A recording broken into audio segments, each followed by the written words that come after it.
use a lot of questions in your conversation. Um, Yes. can you give us some insight on the reason for that and really the magic of questions? Yeah, absolutely. And basically, the way it works is a question always empowers, and an answer disempowers because an answer locks you into that answer. It's like dead end.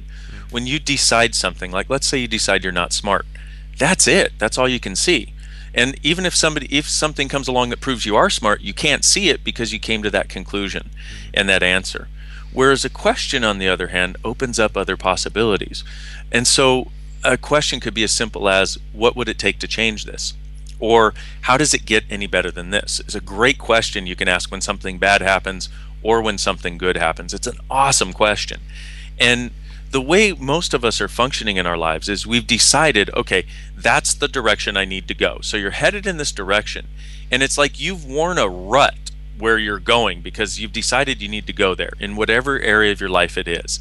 And it's like you have these walls to the left and to the right, and you can't see over them, you can't see around them, you can't see through them, you can't see any other choices.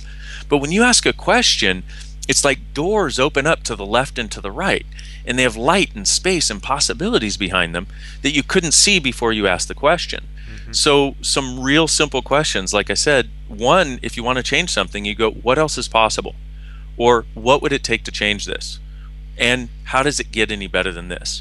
And if you just ask those three questions and then don't look for an answer, instead, what you want to do is let the universe give you the answer. In other words, let the universe give you the awareness of how that can be and see what shows up. There was a lady who was actually doing a class with Gary in New York, and he talked about how does it get any better than this? Ask it when something good happens, ask it when something bad happens.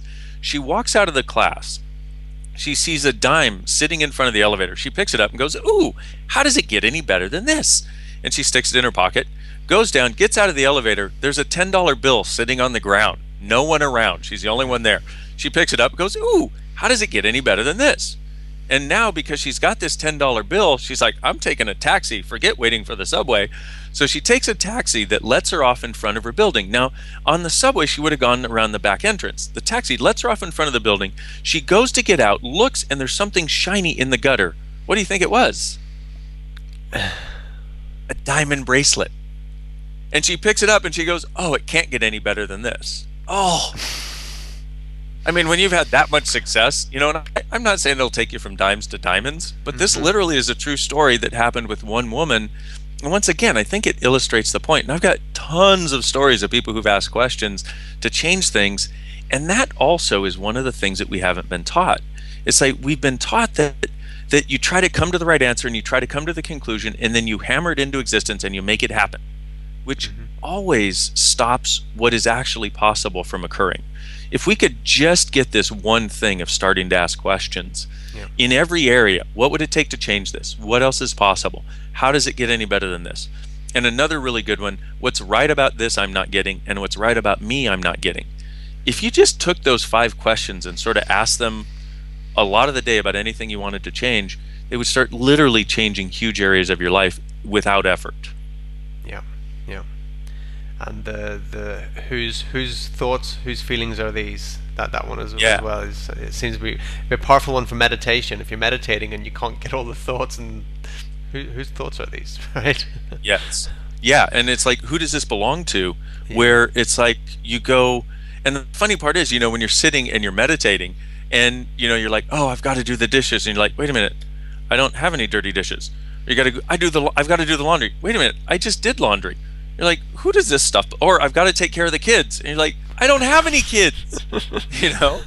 And I used to sit there and meditate, and I used to meditate, I'd do my thing and I'd be, okay, breathe, be present, and all these thoughts would come in because I didn't have this tool. Hmm. And I started using it in conjunction with meditation, and literally I sat there one time for almost 3 hours without realizing it, and this who does this belong to was my meditation, Hmm. because all of these thoughts were coming in. And I got up 3 hours later and I looked around the world and I went, has it always looked like this?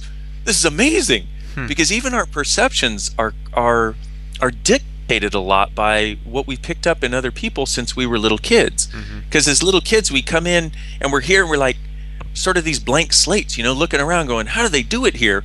And so we tap into our mom and we tap into our dad, and we perceive energetically what goes on in their worlds and what goes on in their lives, and how they handle the world and how they handle their lives.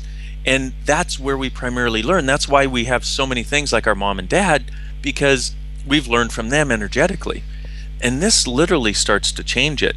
And what I've noticed now is no matter what city I go to, and I go to, lots of large cities facilitating classes, and I walk around like a walking, talking meditation. Like literally, there are almost never any thoughts in my head. Mm-hmm. If you'd like that, it's possible for you too. Do this thing.